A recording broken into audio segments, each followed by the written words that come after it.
A graça e a paz a todos que estão entrando em nosso canal. Nós vamos falar hoje sobre a paixão de Cristo. Uma breve introdução. Mas antes, eu gostaria que você deixasse o seu like e se inscrevesse em nosso canal. Assim você nos ajuda a produzir conteúdos como este, que venha edificar a sua vida. O Novo Testamento ressalta enfaticamente que Jesus é o autor da vida e criador de todas as coisas. Assim a Bíblia expressa, lá na Epístola de Paulo aos Colossenses, no capítulo 1 e no versículo 16 e 17, que diz assim: porque nele foram criadas todas as coisas, que há nos céus e na terra, visíveis e invisíveis, sejam tronos, sejam dominações, sejam principados, sejam potestades. Tudo foi criado por ele e para ele.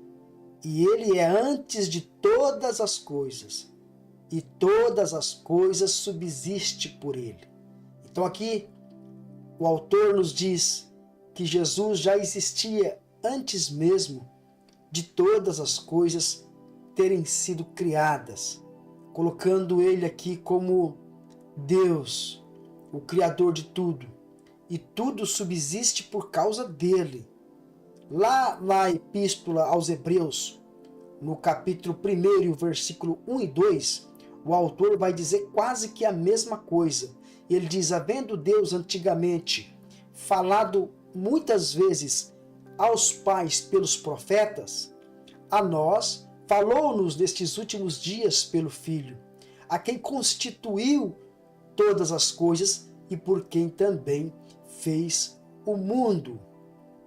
O evangelista João, no capítulo 1 e no versículo de número 10, vai afirmar exatamente a mesma coisa. Estava no mundo, o mundo foi feito por ele, e o mundo não o conheceu. A Bíblia também expressa que Jesus é o autor da fé. Lá em Hebreus capítulo 12, versículo 3, no versículo 2, diz assim: olhando para Jesus, autor e consumador da fé, o qual pelo gozo que lhe estava proposto, suportou a cruz, desprezando a afronta, e assentou-se à destra do trono de Deus. Então, para introduzir, Jesus é o Criador da vida. Jesus é o Criador de todas as coisas. E Jesus é o autor da fé. Quando pensamos em Jesus como o Criador de todas as coisas, nós temos um problema.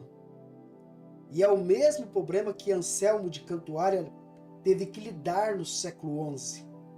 Anselmo escreveu um livro dizendo por que Deus se tornou homem. Por que Deus precisou vir a este mundo? E ao estudar, ele chegou à conclusão que foi por causa da gravidade do pecado. Foi porque o pecado entrou no mundo e o homem nada pode fazer, que precisou de Jesus se tornar homem para vir a este mundo. Por isso que João vai dizer no capítulo 3, o versículo 16 do Evangelho: porque Deus amou ao mundo de tal maneira que deu seu Filho unigênito, para que todo aquele que nele crê não pereça, mas tenha a vida eterna. Então, no momento determinado por Deus, Jesus Cristo adentrou a este mundo. O apóstolo Paulo deixa isso bem claro na Epístola aos Gálatas, no capítulo 4 e no versículo 4. Mas vindo à plenitude dos tempos, Deus enviou seu Filho, nascido de mulher, nascido sob a lei, ou seja, debaixo da lei. Jesus não veio para abolir a lei, ele veio para cumprir a lei. A lei aponta para Jesus. Então, quando se quebrantava a lei, se precisava ir ao sacerdote e oferecer uma oferta em sacrifício. E esta oferta aponta exatamente para Jesus Cristo. Por esse motivo, João identificou Jesus como o Cordeiro de Deus que tira o pecado do mundo.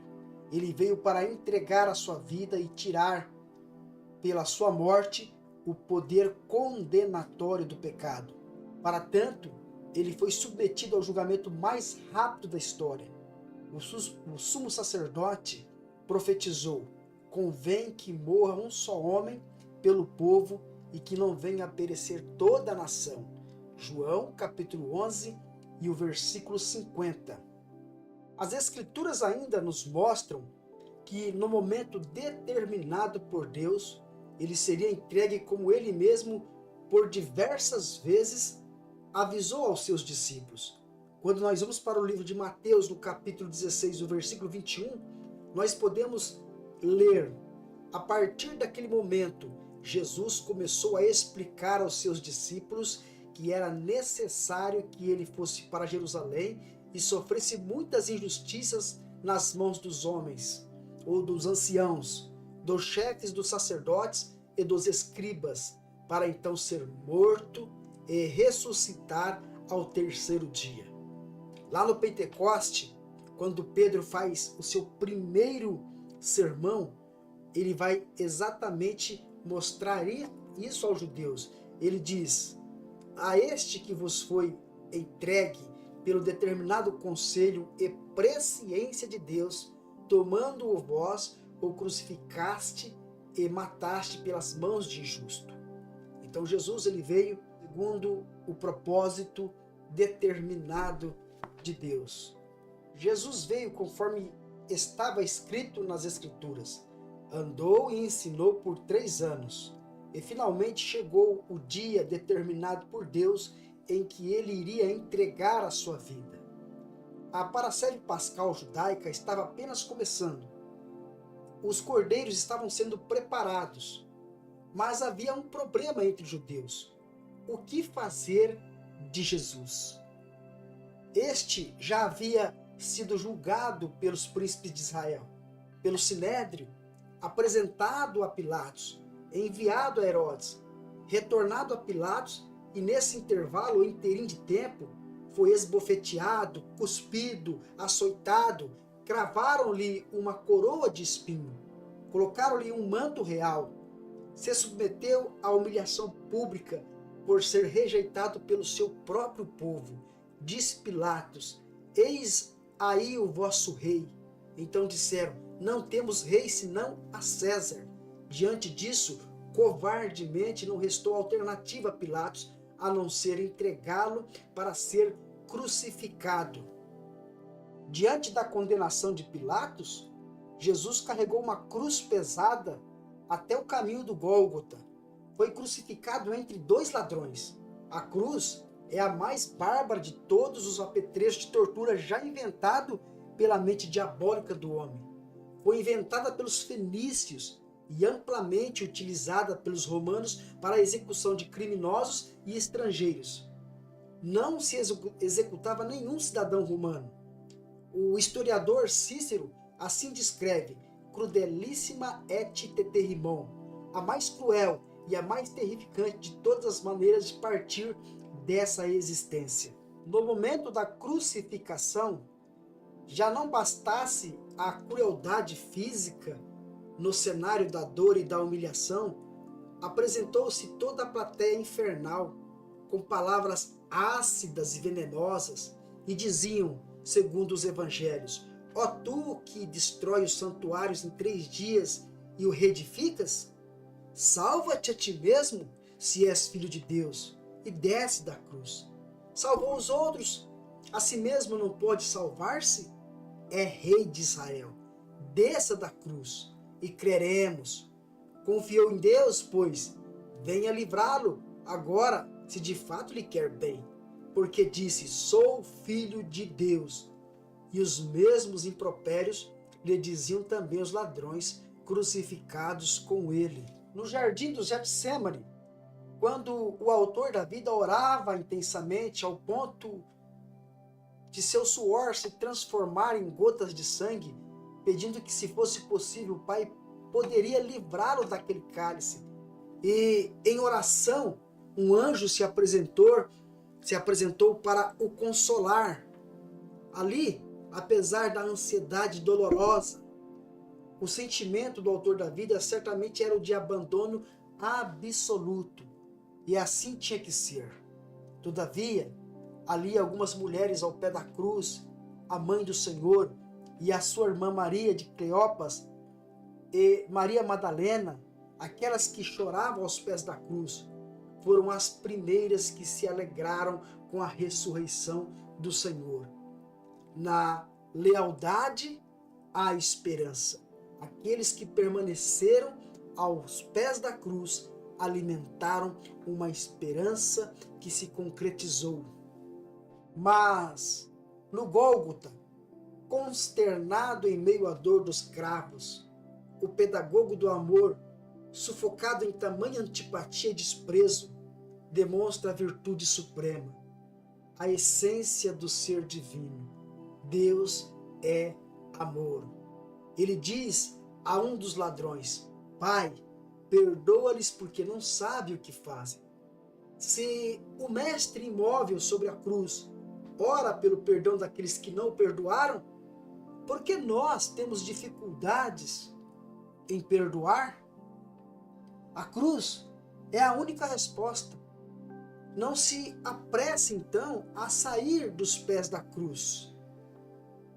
Ali podemos aprender a amar e a orar como Cristo nos ensinou, com o seu próprio exemplo. Essa foi a primeira palavra sobre a cruz. Deus nos perdoa porque Ele nos ama. Assim diz João: nisto consiste o amor, não em que nós tenhamos amado a Deus, mas em que Ele nos amou e enviou seu Filho como propiciação pelos nossos pecados.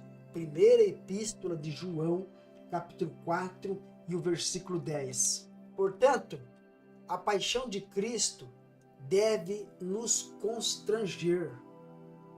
Somente um coração muito duro não pode ser convencido ou constrangido pelo ato doador do ser divino. Veja o que o apóstolo Paulo vai dizer na segunda Epístola aos Coríntios, no capítulo 5 e no versículo 14 ao 17. Porque o amor de Cristo nos constrange, julgando nós assim, que se um morreu por todos, logo todos morreram. E ele morreu por todos, para que os que vivem não vivam mais para si, mas para aquele que por eles morreu e ressuscitou. Assim que daqui por diante a ninguém conhecemos mais segundo a carne. E ainda que tenhamos conhecido alguém segundo a carne, já não conhecemos desta forma. Contudo, agora já o não conhecemos deste modo. Assim que, se alguém está em Cristo, é nova criatura. Todas as coisas já passaram, eis que tudo se fez novo. Deus quer recriar a sua vida, te transformar completamente, pelo poder da palavra e pela operação do Espírito Santo, para fazer de você um filho de Deus. Basta apenas crer na mensagem da cruz. Basta apenas crer no imenso amor de Deus. Amor infinito, amor que não pode ser mensurado, o amor que de um Deus eterno e criador de todas as coisas, que se fez homem, andou nesta terra, caminhou entre os homens, deu a sua própria vida, morreu, ressuscitou ao terceiro dia, e através dele nós podemos ter a vida eterna, conforme a palavra de Deus nos mostra. Através dele, os nossos pecados são cancelados. Através dele, os nossos pecados não têm mais o poder condenatório. O diabo não pode mais nos acusar diante de Deus, porque os pecados são limpos e lavados através do sangue de Jesus. Por isso, no Evangelho de João, no capítulo 1 e no versículo 12 e 13, diz assim, João diz assim: mas a todos quantos o receberam, deu-lhes o poder de serem feitos filhos de Deus, aos que creem no seu nome, os quais não nasceram do sangue, nem da vontade da carne, nem da vontade do varão, mas de Deus. Deus quer fazer de você um filho dele. Portanto, creia neste sacrifício, creia em Jesus pela fé e a sua vida será transformada para a glória de Deus. Amém? Que esta palavra fique no seu coração e que Deus te abençoe. Se você chegou até aqui, não se esqueça de se inscrever em nosso canal. Que Deus abençoe a sua vida e até a próxima reflexão. Um abraço.